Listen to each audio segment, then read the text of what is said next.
today we took the motor out. It was a really big deal.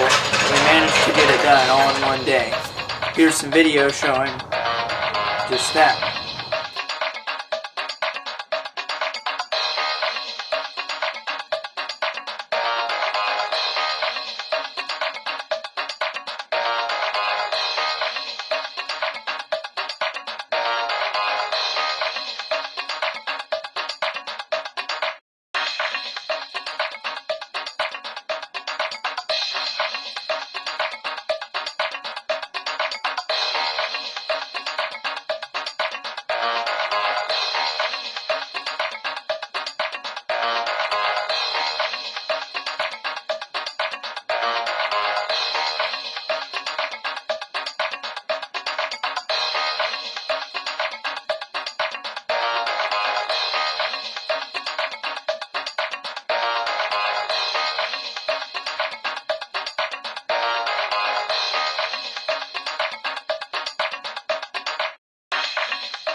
Alright, so as you can see, we did finish.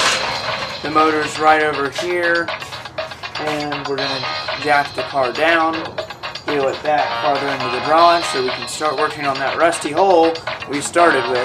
That's the whole reason we took the motor out mainly. Which will be in the next video if the suspension is not. Alright, see you guys next video.